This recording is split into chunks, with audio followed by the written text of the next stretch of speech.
de introducir el psicoanálisis en las ciencias sociales, cosa que hoy es normal. Todo el mundo hoy en las últimas décadas habla, por ejemplo, de procesos interdisciplinarios, de métodos multidisciplinarios y afines, pero esto hace cerca de 80 años o 90, era todavía una rareza.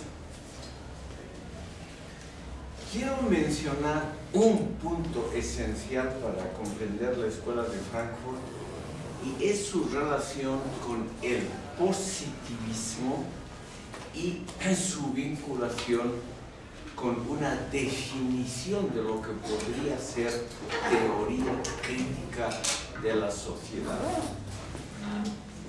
La llamada Escuela de Frankfurt nunca se denominó a sí misma como Escuela de Frankfurt, que es un nombre geográfico completamente casual. Ellos nombraron a su teoría la teoría crítica de la sociedad. Ese término crítico hace claramente un vínculo a las teorías de Immanuel Kant, sobre todo en el campo metodológico. Max Horn, perdón. ¿Y en qué bibliografía en específico podríamos encontrar esta definición de crítica? Al final de la bibliografía que les he dado está el libro de Wolf Wiegershaus, que es la historia. Ahí está. Porque yo estaba revisando la crítica de la razón instrumental. No hay una definición clara de crítica. Sí. Y digamos, ya está como supuesto, supongo, para el lector esa definición. Y en Kant es una aproximación sistemática, más o menos, la crítica, o al menos así lo define, una crítica de la razón pura, ¿no? Sí, es un término vago, el de crítico, que lo vamos a ver justamente ahora. Gracias por su pregunta. Yo le aconsejaría que vea uno de los primeros capítulos introductorios de este libro. Está también destinado al famoso ensayo de Horkheimer que se llama Teoría Tradicional y Teoría Crítica, que lo vamos a tratar ahora mismo. Como es una definición no oficial, es decir, la teoría crítica no tiene un programa, los miembros de la escuela hasta hoy no tienen una especie de Biblia, de catecismo, de consulta obligatoria, sino que justamente están en contra de definiciones. Es muy conocida, por ejemplo, la aseveración de Theodor W. Adorno de que no hay que definir, sino que hay que desplegar a lo largo de un texto, de un ensayo, de un libro, la teoría que uno quiere explicitar. La definición sería, en primer lugar, algo que siempre reduce lo definido, lo encapsula predeterminadamente, y luego sería una reminiscencia de las prácticas medievales de la filosofía, de las prácticas escolásticas. Ahora yo sé, porque me he preocupado un poco de las tradiciones filosóficas en Bolivia, yo sé que definiciones son muy amadas, muy queridas por los estudiantes, porque en una frase ya tienen todo, entonces les encanta tener un conjunto de, como ellos llaman, instrumentos para comprender el mundo, y son frases que tienen naturalmente una ayuda definitoria, pero aquí hay la intención de no pensar el fondo de la problemática y contentarse con prácticas que podríamos llamar escolásticas, que consiste en aprender de memoria definiciones y luego aplicarlas. Lo que más gusta en todo el ámbito latinoamericano es aplicar un conocimiento relativamente simple.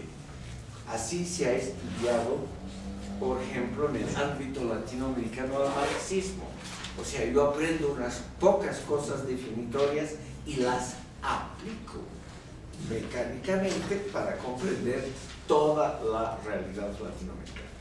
Pero ¿usted cree que realmente se refiere a la realidad latinoamericana? A mí me parece más que es algo de la historia de la filosofía misma, ¿no? Por ejemplo, el hecho de que se han conservado las obras internas de Aristóteles ha definido a la larga en la misma escolástica que sus obras sean más trascendentales, ¿sí?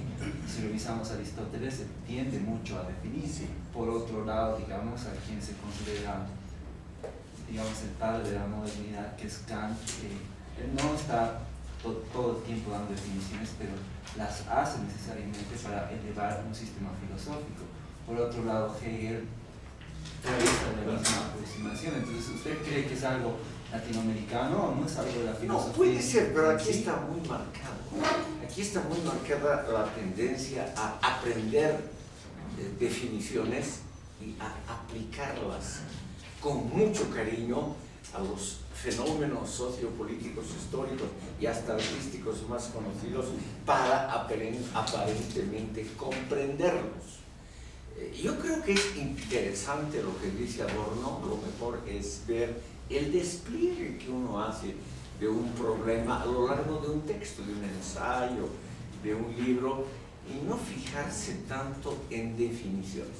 Por las dudas, para los que tienen interés para esto, hay un libro muy interesante de Theodor W. Adorno que se llama Terminología Filosófica.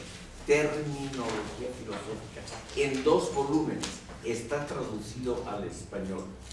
Y ahí él se hace la burla, o sea, critica la tendencia a las definiciones y también trata, claro, para complacer, tiene usted razón, es una tendencia universal del ser humano, trata de dar algunas definiciones y muestra cómo el que define a veces se enreda en la propia definición. Ahora, a mí me parece que es más marcado en América Latina que en otras tendencias, porque aquí tenemos una influencia todavía muy fuerte, aún entre los detractores, de teorías católicas de tinte holístico que tratan de explicar todo. Aquí esas teorías siempre han sido muy populares.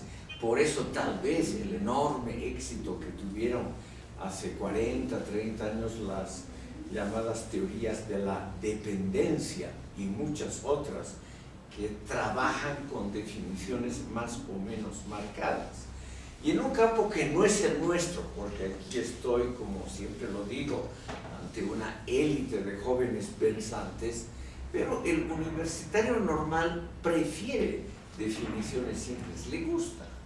Son cosas que uno se olvida luego, pero como hay los manuales, entonces es fácil consultar un manual y recordar la definición y aplicarla. Ustedes no han vivido esa época, pero hace escasos 40, 50 años, que históricamente no es mucho, aquí lo más popular eran los famosos manuales, traducidos del ruso, que era el marxismo ortodoxo representado por la extinta Unión Soviética.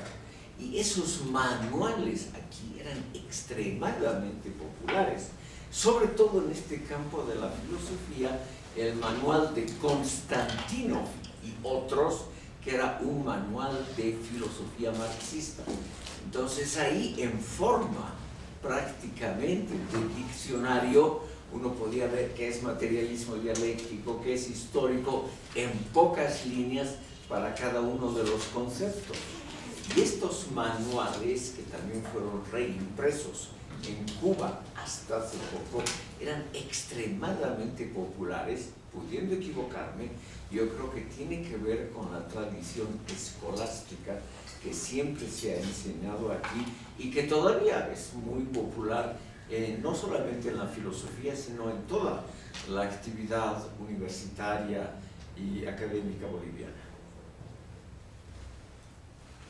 No creo que lo he convencido, pero...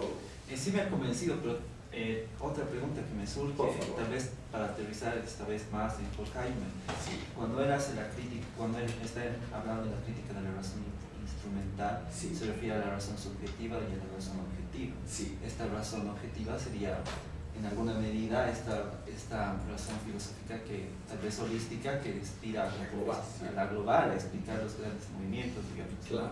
En ese sentido, más lo que usted ha mencionado acerca de la tradición, digamos, boliviana, latinoamericana, se podría decir que aquí no hay una razón instrumental en América Latina bajo ese sentido, porque se sigue utilizando esa búsqueda de la razón objetiva, universal, y no tanto la subjetiva, que sería la que más bien pone en decadencia la razón objetiva. Permítame usted que posponga un minuto la contestación de su pregunta. Vamos a ver, estimado público, qué ha hecho la Escuela de Frankfurt con la teoría de Max Weber, el primero que dijo que la razón es algo complejo y no algo unitario, que hay una razón instrumental y otra global. En la terminología de Horkheimer, solo en algunas cosas, la instrumental es llamada razón subjetiva y la razón objetiva es la global. Eso va cambiando según el autor y también según la época, ¿no?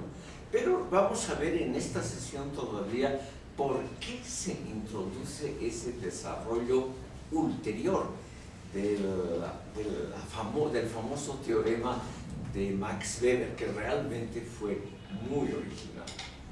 Yo creo, estimado público, entre paréntesis, que hay que considerar muy seriamente la visión de Horkheimer de que la filosofía solita ya realmente ha llegado a sus límites y que si la filosofía tiene que avanzar, debe ser esto usando los resultados, teoremas y dudas que han aparecido en las ciencias sociales.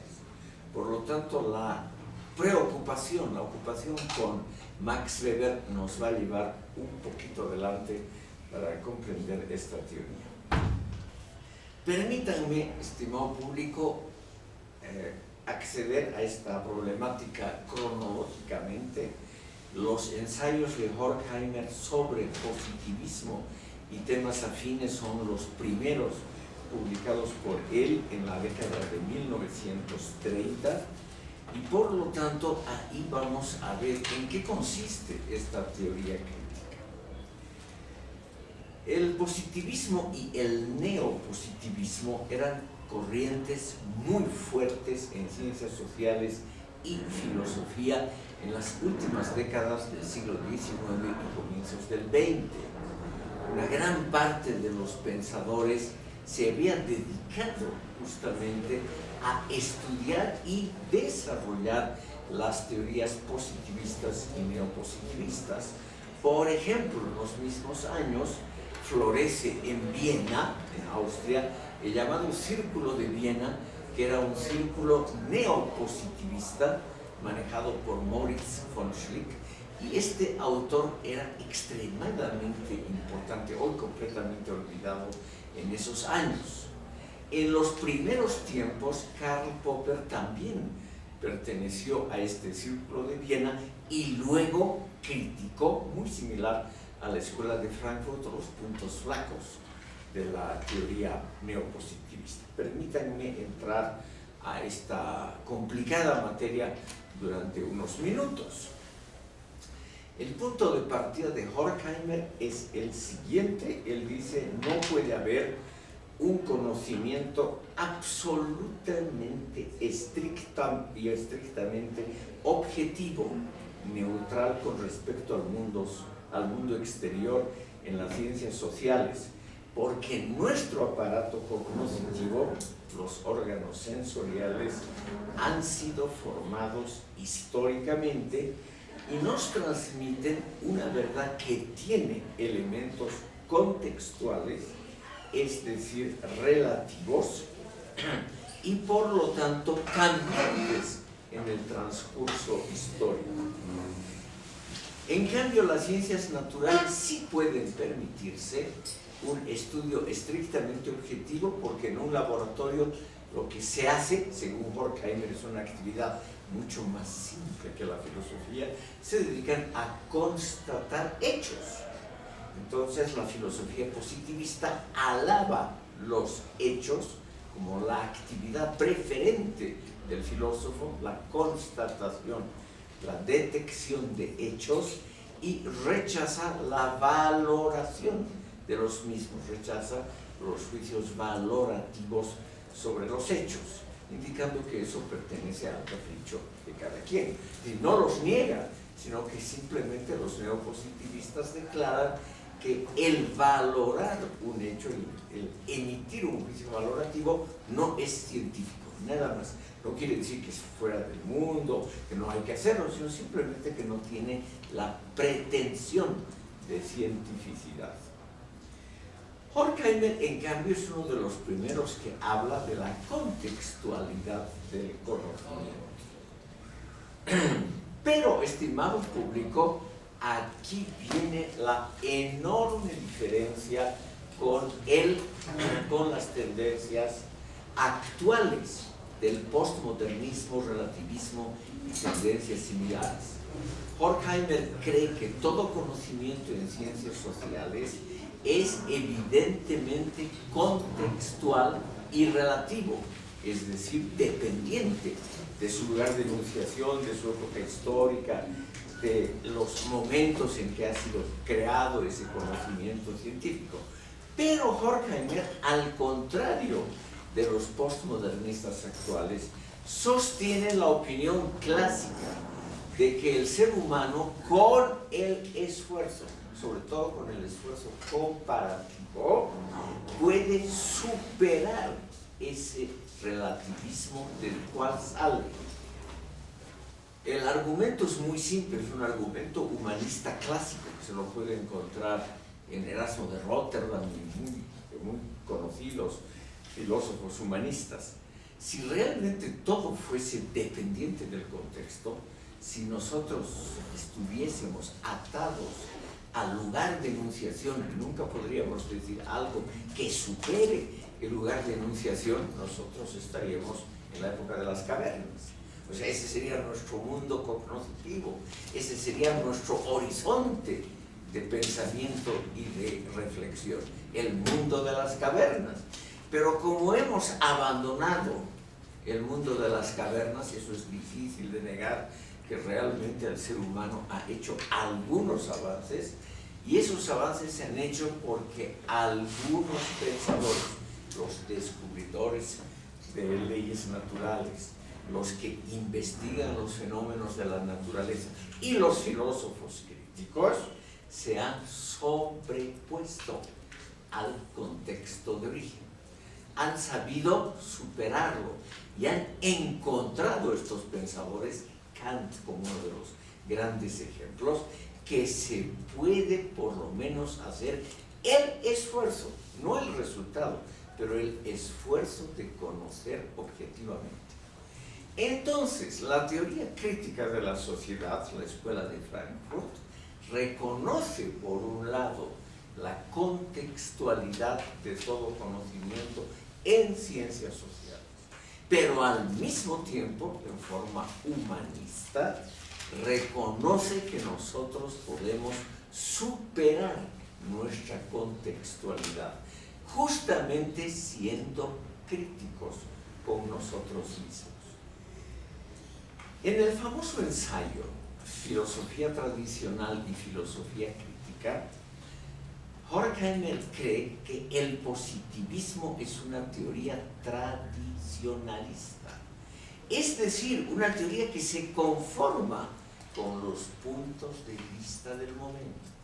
Los puntos de vista dominantes en la filosofía justamente de las primeras décadas del siglo XX eran positivistas en el sentido de creer que había que separar hechos por un lado, valores por otro, y que todo estaba atado justamente al contexto de enunciación.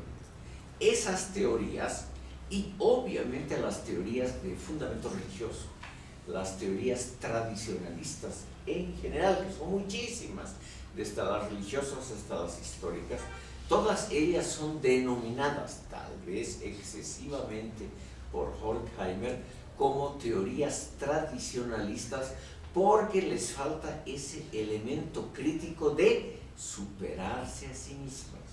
Eso que han logrado, por ejemplo, los que han descubierto cosas en contra de la posición mayoritaria de un momento. Los que, por ejemplo, estimado público, viendo todos los días cómo el Sol hace un arco por encima de nosotros, sin embargo creen que el Sol es el centro del universo y la Tierra un simple satélite alrededor del Sol. Eso significa superar el contexto. Ese contexto fue evidentemente durante milenios respaldado por la observación empírica y por las creencias. Qué cosa más bella, ¿no es cierto, estimado público? Creer que estamos en el centro del universo y que Dios nos ha puesto deliberadamente en ese centro y que todo, empezando por el Sol y la Luna, giran a nuestro alrededor. Esa idea es obviamente tranquilizante. Y los pensadores normales, los tradicionalistas, creían obviamente firmemente que estamos en el centro del universo y que todo el resto del universo gira alrededor de nosotros. Ha habido, sin embargo, espíritus preclaros, Aristarco de Samos en la antigüedad clásica griega, Copérnico y otros, que contra la opinión mayoritaria del momento, contra los dogmas del instante, se han sobrepuesto a sí mismos. Entonces, la teoría crítica, a la cual Horkheimer le da obviamente un valor superior que a la tradicionalista, es la teoría que tiene el valor de ponerse a sí misma en duda. Y al ponerse a sí misma en duda, esa teoría pone en duda, cuestiona el valor supremo del contexto, el valor supremo del lugar de enunciación. Entonces, para resumir esta complicada cuestión, estimado público, lo que hace, a mi modesto parecer, de forma muy inteligente la Escuela de Frankfurt, es criticar, por un lado, al positivismo y por otro lado adelantarse a los elementos actuales del postmodernismo y también criticar el relativismo excesivo. Entonces ustedes ven aquí una posición que con cierto derecho ha sido llamada crítica, porque esta palabra de origen hasta se puede decir médico, la crisis era el momento culminante de la enfermedad, cuando se decidía si el paciente se moría o se sanaba. Esta palabra, estimado público, como todas las que usamos sin excepción alguna, ha pasado por un camino muy largo. Y ahora crítica significa una actitud cuestionadora, una actitud que no se contenta con las verdades del momento. O sea, es una actitud que está contra las verdades del momento, así sean las verdades del postmodernismo, del relativismo, del positivismo o de cualquier otra posición.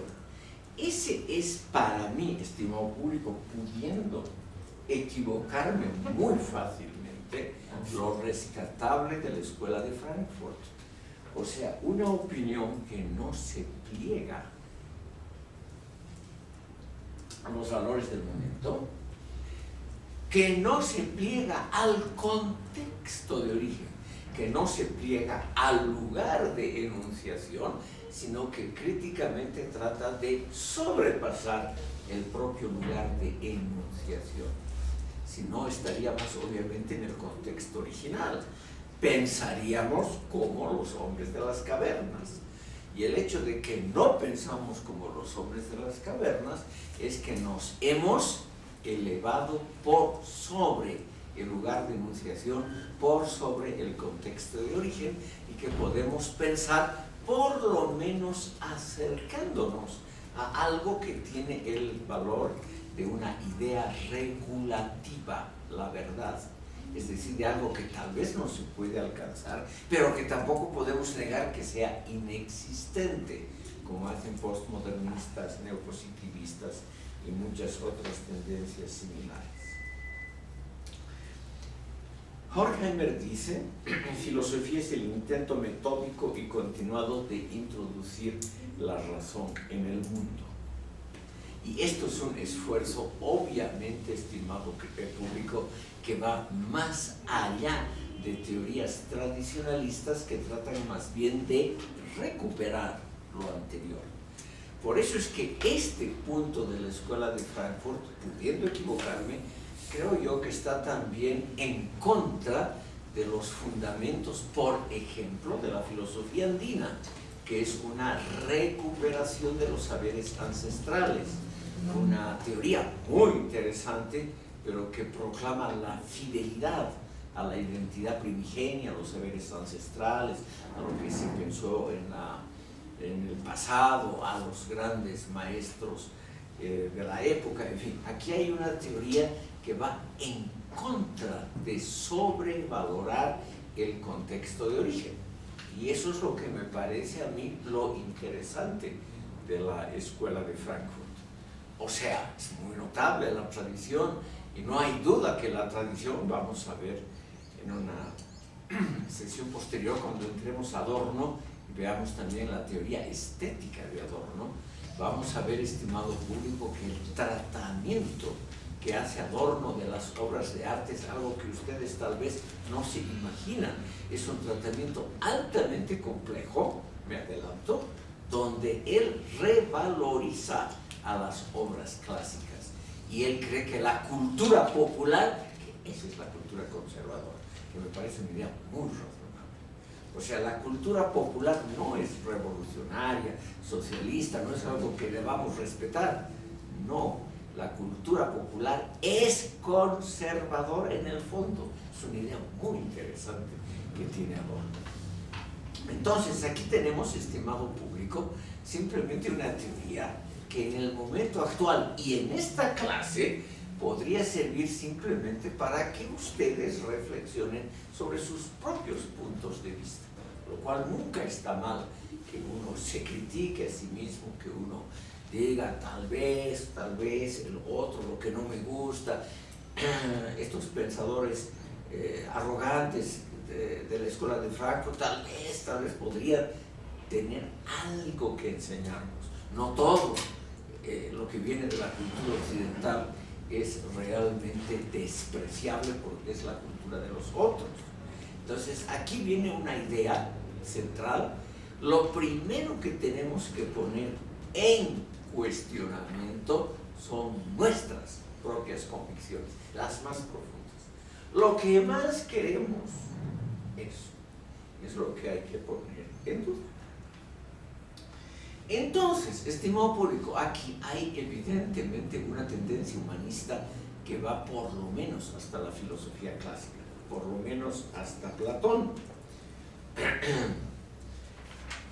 Y, estimado público, no hay duda que Max Horkheimer ha visto la riqueza, el tema que vamos a entrar en la segunda parte, del psicoanálisis como uno de los métodos más claros de criticar nuestras convicciones más profundas, o sea, lo que nos da identidad, lo que nos da seguridad, lo que amamos sobre todas las cosas, porque es el piso en el que caminamos. Eso, para la Escuela de Frankfurt, es lo que hay que poner en duda. Entonces, estimado público, la escuela y sobre todo Max Horkheimer han fijado algunas ideas muy generales, que no pueden ser calificadas de método en la definición clásica del término, porque no son caminos que puedan aplicarse como una receta tecnológica, como una receta médica. Tome usted tantas pastillas, tantos días y se sanará de su enfermedad. En el fondo todos queremos aprender algo así simple, algo que pueda ser aplicado como una receta farmacéutica o técnica. Nosotros conocemos, digamos, el acto de aplicar y creemos que eso nos puede dar luces para todas nuestras actividades. Y eso es dudoso de que así sea. Estimado público, vamos a ver en una sesión posterior, la que vamos a dedicar a Jürgen, o las que vamos a dedicar a Jürgen Habermas, vamos a aprovechar también para ver la crítica a la religión y a la religiosidad, a la cual tanto Horkheimer como Habermas han dedicado los últimos años de su vida. Desde Habermas vive todavía y aproximadamente desde 1995 se dedica también a estudiar la religión como un fenómeno extremadamente importante que va mucho más allá de cultos determinados. O sea, va mucho más allá de estudiar el cristianismo o el islam como objetos sociológicos de estudio, sino el núcleo filosófico de la religión, que es algo muy interesante.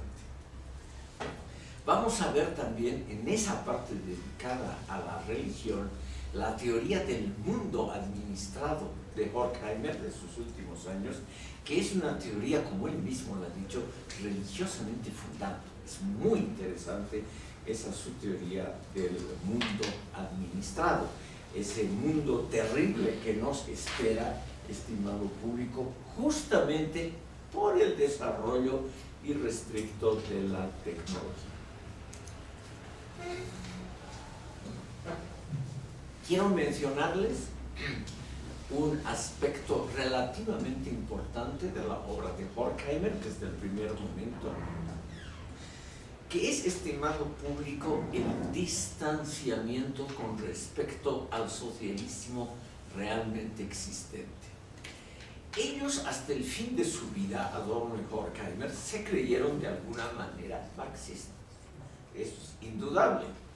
Pero al mismo tiempo nunca les gustó, para decirlo con una expresión general englobante, nunca les gustó el mundo que se construía en la Unión Soviética a partir de 1917 y a partir de 1945 en la mitad oriental de Europa. Justamente, como ustedes tal vez saben, en 1945 la Alemania Oriental, la que fue dividida en los tratados de Yalta y Potsdam, quedó bajo dominio soviético y ahí se estableció la llamada República Democrática Alemana. Ese estado tuvo una enorme fuerza de atracción sobre pensadores que estaban también cercanos a la escuela de Frankfurt. Por ejemplo, Ernst Bloch, que fue mucho tiempo catedrático en Leipzig, en la Alemania Oriental. Pero el núcleo de la escuela de Frankfurt se resistió, yo diría, heroicamente porque todo el mundo pensante era medio izquierdista en esa época, se resistió heroicamente a cantar, como lo hicieron Sartre y etcétera, a cantar las loas de la Unión Soviética y del mundo socialista que estaba en construcción. Entonces, aquí viene un principio interesante: la desilusión con el socialismo realmente existente es al mismo tiempo, estimado público, una crítica de creer que construyendo una industria pesada y teniendo un sistema de partido único, por más que sea el partido de los iluminados, como se creían todos los marxistas de los partidos comunistas clásicos, a pesar de eso, estimado público, había que tener distancia crítica con esos experimentos. Sobre todo por unas razones que las había ya esbozado, como lo hemos visto, Georg Lukács. En los países del socialismo realmente existente, se habían consolidado las llamadas alienaciones modernas. El obrero normal, por ejemplo en la industria química o del acero, en un país socialista, no estaba identificado con el fruto de sus manos, tampoco estaba identificado con el contexto social, o sea, con el régimen socialista. Y en tercer lugar, tampoco tenía ya una relación más o menos razonable con la naturaleza. O sea, esos fenómenos de alienación brillantemente estudiados por Hegel y Marx, se repetían en los sistemas sociales que decían haber superado, que pretendían haber superado todas las causas de las alienaciones modernas. Y una de las causas principales, según el marxismo ortodoxo de la Unión Soviética, era la perdurabilidad de la propiedad privada sobre los medios de producción. Y estos pensadores, con Horkheimer a la cabeza, se dieron cuenta o examinaron, estimado público, que la propiedad estatal, o sea, la propiedad colectiva de los medios de producción no servía para terminar con las relaciones de explotación, es decir, con la permanencia de las alienaciones modernas. El trabajador normal que trabajaba ahora en una empresa del Estado, o sea, en una empresa del pueblo, estaba tan sometido a la disciplina, a las órdenes que venían de arriba, a no entender para qué servían los productos que él fabricaba, por ejemplo, los que fabricaban bombas atómicas en la Unión Soviética o cualquier otro tipo de armamento.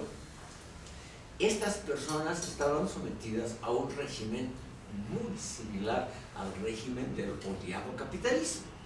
En una palabra, filosóficamente hablando, el socialismo realmente existente no había sido, según estos autores, una superación de las relaciones verticales de explotación en el resto del mundo, sino se podía también constatar que la explotación de los trabajadores, medidos en salarios, en lo que debían trabajar en horas, en la poca disponibilidad sobre los fines de la producción, o sea, no podían decidir los obreros qué se fabricaba.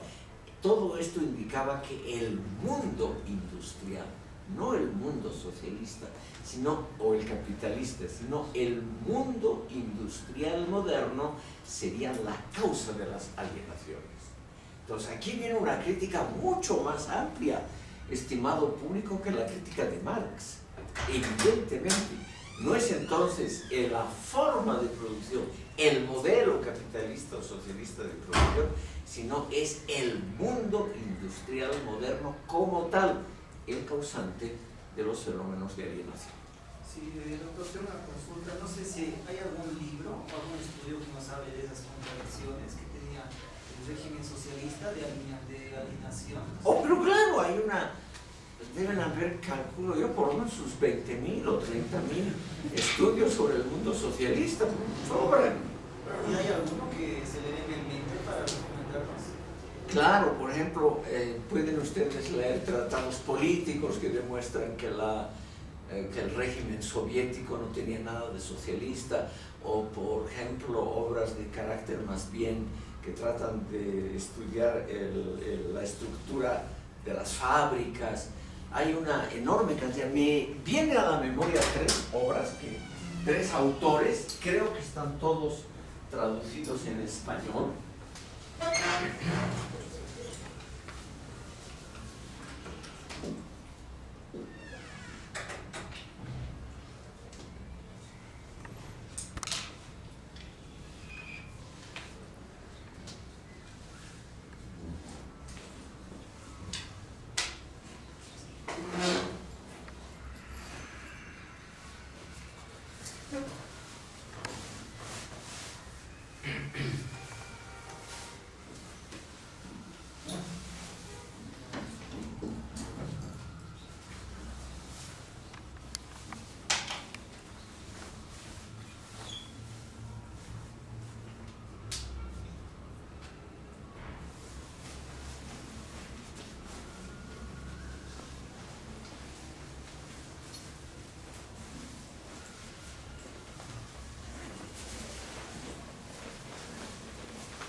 Calculo a grosso modo, estimado oyente, eso se puede ver muy fácilmente en internet hoy en día, que deben haber por lo menos unos 30.000 títulos analíticos sobre el mundo socialista. a partir de noviembre mismo de 1917, hubieron muchísima cantidad de estudios sobre este tema porque era justamente el objeto preferido de estudios, era lo nuevo, era justamente lo que salía a la superficie y lo que era, como todo lo nuevo, todo lo que es, no es cierto, novedoso, es un objeto preferido de estudios. Entonces, desde un comienzo, el régimen soviético ha sido estudiado desde todo punto de vista. El mismo Herbert Marcuse, un miembro de la escuela de Frankfurt, ha publicado un libro que se llama El marxismo soviético. Se llama simplemente así, El marxismo soviético de Herbert Marcuse. Y él ha mostrado, estimado público, que ese marxismo era en realidad una deformación de la teoría marxista original, no un desarrollo ulterior, sino una especie de traición a los principios humanistas del marxismo original. Le he puesto algunos estudios muy conocidos sobre la Unión Soviética, por ejemplo, Robert Vincent Daniels es un historiador de Harvard. En Harvard se le puso el famoso archivo de Trotsky y de los disidentes soviéticos. Su obra se llama La conciencia de la revolución. Es muy interesante porque trabaja con documentos de los disidentes soviéticos dentro del Partido Comunista. Esos disidentes soviéticos han quedado completamente olvidados, como todos los que pierden en la historia. ¿No es cierto, estimado público? Los que pierden, por ejemplo, en competencias deportivas y demás, ya nadie se acuerda de ellos. Los rebeldes de Kronstadt, el grupo del centralismo democrático, el grupo de los 46. ¿Quién se acuerda hoy en día de esos grupos disidentes dentro del partido bolchevique que se opusieron muy tempranamente a Lenin por las tendencias autoritarias, cuando no totalitarias, de este último, antes de que Trotsky se diera cuenta por dónde iba el experimento? También están las obras del gran Trotsky, que como aquí en Bolivia hay una tradición trotskista extraordinariamente fuerte, debe ser la más poderosa del mundo, aquí ha pegado esa curiosa línea muy fuertemente, para mí un pensador de tercera, pero extraordinariamente popular aquí en Bolivia.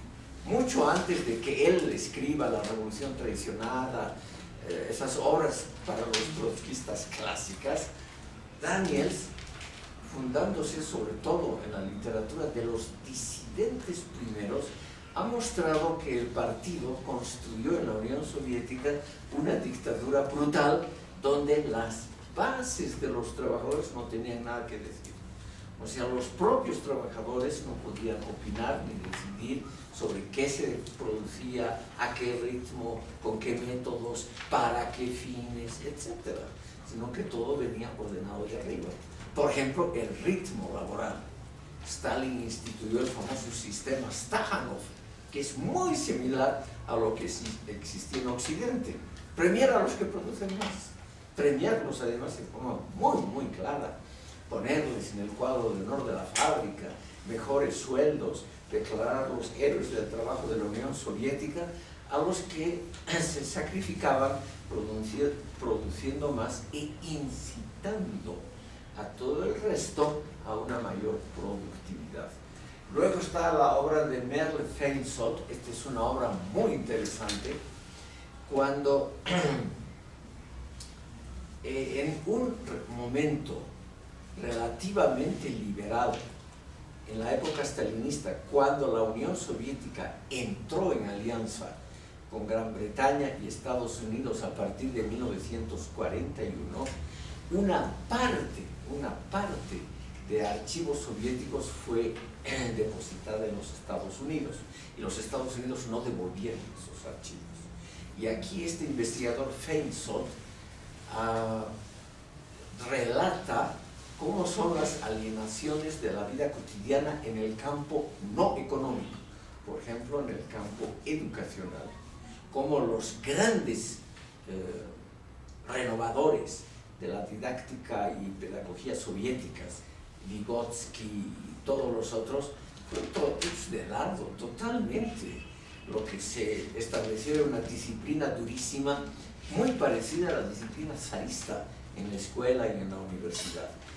Feinsohn investiga sobre todo cómo era la vida cotidiana, esa cosa que a los filósofos y a los sociólogos en general no les gusta investigar, prefieren las grandes teorías, la belleza de la teoría marxista, la calidad de los manuales soviéticos, pero esa gente rara vez se pregunta cómo era la vida cotidiana normal, las 24 horas de un trabajador normal en la Unión Soviética.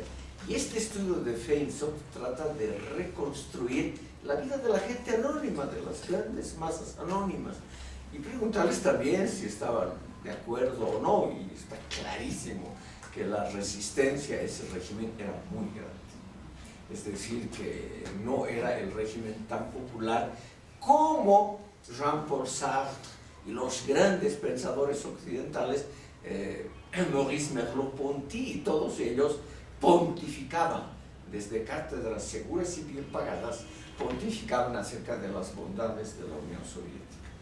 Alec Nove es economista, aquí hay una señora Skocpol que ha estudiado muy interesantemente, ha comparado las tres grandes revoluciones modernizadoras, la americana, la soviética y la francesa.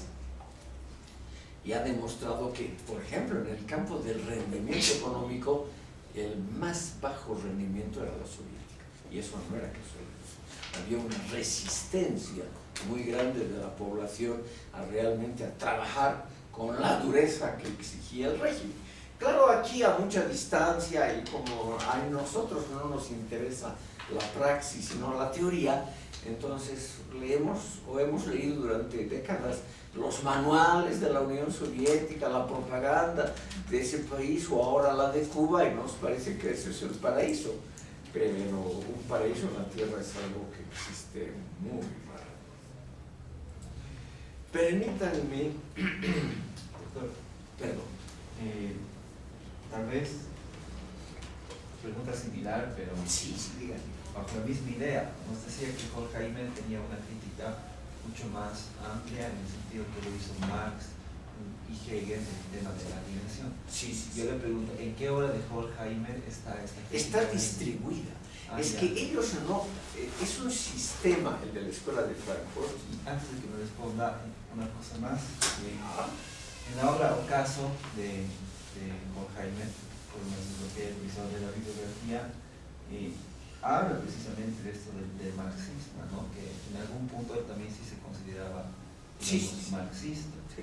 Por otro lado, él también menciona que si uno tiene pensamientos revolucionarios, habría que decirlos, y una vez que los dices, ya puedes seguirlos, ¿no? Al menos es una idea que extractan de ese libro que le comento. Y también menciona que debería haber un cambio, de alguna manera, si se está también de acuerdo con esta paupérrima situación de las clases trabajadoras y que tal vez debería haber una mejor organización de la sociedad. Entonces, Todos serán revolucionarios. bajo esa idea también se puede ser considerado, digamos, marxista. Claro, todos ellos, hasta el fin de sus vidas, se consideraron además marxistas ortodoxos, en el sentido de que eran fieles al mensaje del ingenio filosófico de Marx y no necesariamente, por ejemplo, a la creación de un partido comunista o algo así, sino fieles al Marx filósofo, todos ellos hasta el fin de su vida. Pero curiosamente, con la edad, ellos también van aprendiendo. Y entonces ellos evitan todo contacto con el Partido Comunista Alemán, con la Comintern, o sea, con la Internacional Comunista, evitan todo contacto con fuentes oficiales soviéticas. Cuando viene por ejemplo, es muy interesante, en 1933 sube al poder el fascismo alemán y empieza una persecución severísima de todo el que piensa de forma diferente a los fascistas. Entonces, pensadores ilustres como por ejemplo Georg Lukács, se asilan directamente en el paraíso de los trabajadores, en la Unión Soviética. En cambio, Horkheimer y Adorno se van a los Estados Unidos. Lo cual, esa decisión existencial ya nos dice mucho. Son marxistas, pero de lujo, distanciados. Son marxistas que les gusta, como lo ha dicho Georg Lukács, vivir en el gran hotel de la teoría. Georg Lukács dijo, la escuela de Frankfurt es como un hotel de lujo que está al borde del precipicio del capitalismo. Los huéspedes del hotel Horkheimer, Adorno, Marcuse, desde la ventana miran el desastre del mundo, pero no abandonan su hotel de lujo y están más bien cómodamente establecidos en ese hotel que nunca lo abandonan, prefieren hundirse en el hotel y no pasarse al campo de la lucha. Pero yo creo, paradójicamente, tal vez usted tiene otra opinión, que ellos han tomado una decisión correcta al no involucrarse con tendencias marxistas declaradas institucionales, porque así han mantenido su libertad de pensamiento y así además han podido también, como Marcuse, que era el más izquierdista de todos ellos y el único que se dedicó a estudiar un poquito la Unión Soviética, en ese libro que yo les aconsejo, que se llama El marxismo soviético. Entonces, no hay duda de que vivían ellos en una alienación. Todos los que los han estudiado, estimado público, están de acuerdo en que estos señores vivían un terrible dilema interno. Se creían marxistas, pero al mismo tiempo no podían identificarse con ningún sistema socialista establecido. En vida de estos señores, en vida de todos ellos, sin excepción alguna, nunca pisaron el territorio ni como turistas de la República Democrática Alemana.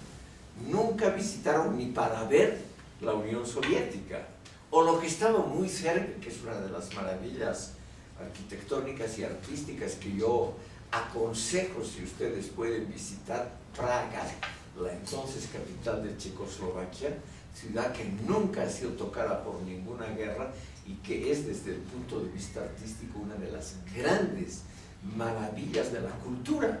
Está a pocas horas en tren lento, está a pocas horas de Múnich. Estos señores jamás de los jamases pisaron 1 centímetro cuadrado del mundo socialista y tampoco del tercer mundo. Es decir, era gente que vivía en una torre de marfil.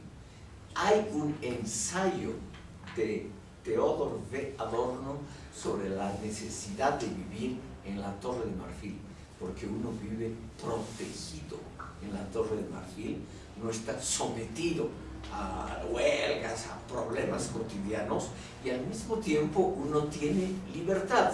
Lo único que uno necesita es construirse esa torre de marfil. Pero si uno la tiene, que es también lo que yo aconsejo a ustedes, es lo mejor. Una torre de marfil donde ustedes están aislados del mundanal ruido, de tener que ganarse esas burradas del pan de cada día, esas cosas, y en la cual, en la torre, pueden ustedes pensar muy críticamente, profundamente, hasta el límite del pensamiento. Doctor, ¿y ese ensayo de Adorno de la Torre de Marfil, cuál es? No me acuerdo del título, se lo voy a traer en la próxima sesión. Puede ser que esté en una obra de él que se llama Minima Moralia. Puede ser que esté.